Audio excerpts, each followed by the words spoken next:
ஹே case, இந்த எபிசோட்ல சசிகுமார் நடிப்பில் வெளிவந்திருக்கும் நந்தன் படம் எப்படி இருக்குன்னு பார்க்க போறோம். அதுக்கு முன்னாடி இந்த சேனலை சப்ஸ்கிரைப் பண்ணாதவங்க சப்ஸ்கிரைப் பண்ணுங்க. அப்பதான் நான் போடுற நியூ வீடியோஸ் உங்களுக்கு ஆன் டைம்ல ரீச் ஆகும். வாங்க வீடியோக்குள்ள போலாம். இந்த படத்தோட கதை என்னன்னா, தஞ்சாவூர் பக்கத்துல இருக்கிற வனங்காங்குடி கிராமத்துல பிரசிடென்டா இருக்கிறவர் தான் கோபிலிங்கம். இவர் ஒரு உயர் ஜாதியை சேர்ந்தவர். அதனாலேயே இவர் கூட யாருமே தேர்தலில் போட்டி போட மாட்டாங்க. தொடர்ந்து அன்னப்போஸ்ட்ல ஜெயிச்சுட்டு வராரு. இந்த நிலைமையில தான் கவர்மெண்ட் இவர் கிராமத்தை ரிசர்வ் தொகுதியை அறிவிச்சிடறாங்க. அதனால அவரால் தேர்தலில் நிற்க முடியாத சுச்சுவேஷன். ஆனாலும் பதவி ஆசை போகவே இல்லை. என்னடா பண்ணலாம் யோசிக்கும் போது தனக்கு விசுவாசம் இருக்க யாரையாச்சும் அந்த பதவியில் உட்கார வச்சா தான் வேணுன்றதை சாதிக்கலாம்னு நினைக்கிறாரு கோபிலிங்கம். அதனால தன் வீட்டில் வேலை பார்க்குற தாழ்த்தப்பட்ட ஜாதியை சேர்ந்த அம்பேத்குமாரை தேர்தலை நிப்பாட்டுறாரு. முதலாளிக்கு விசுவாசமா இருக்கிற அம்பேத்குமாரும் அந்த தேர்தலில் நிற்கிறாரு. இதுக்கப்புறம் என்ன ஆச்சு? இதுதான் இந்த படத்தோட கதை. இந்த படம் எப்படி இருக்குன்னு பார்க்கறதுக்கு முன்னாடி இந்த படத்துக்கு ஏன் நந்தன் பேர் வச்சாங்கன்னு பார்த்துருவோம். சேக்கிலியர் தொகுத்த பெரிய புராணத்துல 63 நாயன்மார்களை பத்தி சொல்லியிருப்பாரு. அதாவது 63 சிவனடியார்களை பத்தி சொல்லியிருப்பாரு. அதுல ஒருத்தர் தான் திருநாளை போவார்னு சொல்லி அழைக்கப்படுற நந்தனார். அவர் ஒரு தலித். அந்த 63 பேர்லயே அவர் மட்டும்தான் தலித். அதனால கோயிலுக்கு வெளியே தான் நின்று பாடுவாரு. அதனாலேயே சிவபெருமான் அவருக்கு காட்சி தரதுக்காக நந்தியை நகட்டி வச்சு காட்சி கொடுத்தாருன்னு ஒரு கதை இருக்கு.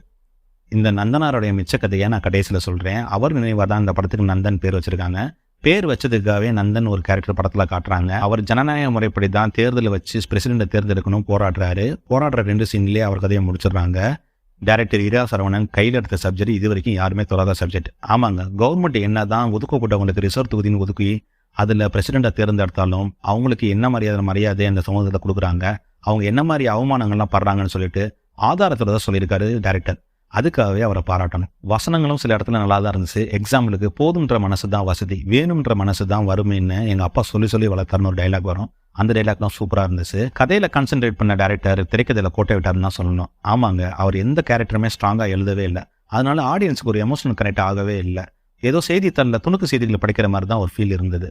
ஸ்டார்டிங் சீன்ல செருப்புல ஆரம்பிச்சு கிளைமேக்ஸ் சீன்ல செருப்புல முடிச்ச விதம்லாம் சூப்பராக இருந்துச்சு. இவ்வளவு பிரச்சனையில காமிச்ச டைரக்டர் அதுக்கு ஒரு ஸ்ட்ராங்கான சொல்யூஷன் கொடுக்கவே இல்லை. அதனால படம் முடிச்சுட்டு வெளியே வரும்போது ஒரு இன்கம்ப்ளீட் ஃபீல் தான் இருந்தது. சசிகுமார் 16 வயது நிலை படத்துல வர சப்பானி கேரக்டர் மாதிரி இந்த படத்துல கூல் பண்ணேன்னு ஒரு கேரக்டர்ல நடிச்சிருக்காரு. அந்த மாதிரி தான் அந்த கேரக்டர் டிசைன் பண்ணியிருக்காங்க. ஆனா 70sல அந்த கேரக்டர் ஒத்து வரும், இந்த காலத்துக்கு ஒத்து வருமானு எனக்கு தெரியல. ஒரு இடத்துல மக்கா பேசுறாரு, ஒரு இடத்துல அறிவா பேசுறாரு. அதனால அவர் கேரக்டர் அனலைஸ் பண்ணவே முடியல. இருந்தாலும் மனுஷன் உயிரை கொடுத்து நடிச்சிருக்காரு. ஏன்னு நீங்க படம் பார்த்து தெரிஞ்சுக்குங்க. என்ன பொறுத்த வரைக்கும் அவர் நடிப்பை வேஸ்ட் பண்ணிட்டாங்கன்னு தான் சொல்லுவேன்.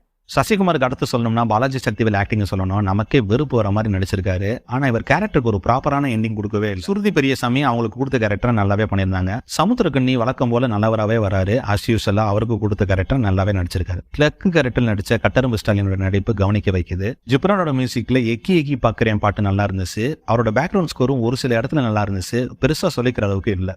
டெக்னிக்கல் வைஸா இந்த படம் ஒரு நல்ல படம் தான். இந்த படத்தோட ஒரே ஆறுதல் இந்த படத்தோட டூரேஷன் தான் 1 hour 50 minutes. அதுக்காகவே இந்த டீமை பாராட்டணும். சாதிகள் இல்லையடி பாப்பா குளம் தாழ்த்தி சொல்லுதல் பாவன்னு பாரதி சொல்லியிருக்காரு. இன்னைக்கு ஊர் பஞ்சாயத்துக்கே பிரசிடென்ட் ஆனாலும் அந்த பாவத்துக்கு பழியாகாம இருக்க முடியாது. இன்னைக்கே இந்த நிலைமைனா 8ஆம் நூற்றாண்டுல வாழ்ந்த நந்தனாரை மட்டும் சும்மா விட்டுருப்பாங்களா? அந்த மிச்ச கதையை தெரிஞ்சுக்குங்க. நந்தனார் தில்லை கோயிலுக்கு போகணும்னு ஆசைப்படுறாரு. நந்தனார் தில்லை கோயிலுக்கு போகும்போது இந்த ஜாதியில பிறந்துட்டோம், நம்ம எப்படி இந்த கோயிலுக்குள்ள போறதுன்னு சொல்லிட்டு திரும்பி வந்துருவாரு. அதனால நாளைக்கு போவோம்னு வந்துருவாரு. அதனாலேயே அவருக்கு திருநாளை போவார்னு பேர் வந்துருச்சு. ஒரு நாள் நந்தனார் கனவுல சிவபெருமான் தோன்றி, நீ என்ன கோயிலுக்குள்ள வந்து பார்க்க தானே ஆசைப்பட்ட, நாளைக்கு கோயிலுக்கு முன்னாடி தீ மூட்ட சொல்றேன், அந்த தீயில இறங்கி வந்தேன்னா இந்த ஜாதியில பிறந்த பாவம் நீங்கி என்னை அடைவேன்னு சொல்லிட்டு மறைஞ்சிடறாரு. இவர் கனவுல மட்டும் சொன்னா பரவாயில்ல, அங்கே வாழ்ந்த அந்தணர்கள் கனவுலையும் சொல்லிடுறாரு. அதனால அந்தணர்கள் கட்டையோட வந்துடுறாங்க மறுநாள். அப்புறம் என்ன, வாழ்ந்தனர்கள் தீ மூட்ட நந்தனார் தீயில இறங்குறாரு. நந்தன் அந்தனரை மாதிரி கோயிலுக்குள்ள போறாருன்னு சொல்றாங்க. இது ஒரு புராண கதை. உண்மையிலே நந்தனார் கோயிலுக்குள்ள போகணும்னு ஆசைப்பட்டா அந்த காலத்துல என்ன பண்ணிருப்பாங்க நீங்களே டிசைட் பண்ணிக்கோங்க. ஓவராலா இந்த படம் எப்படி இருந்துச்சுன்னா, இன்னைக்கும் தன்னை சிவனா நினைச்சுக்கிற முதலாளிகளும் இருக்கத்தான் செய்யறாங்க.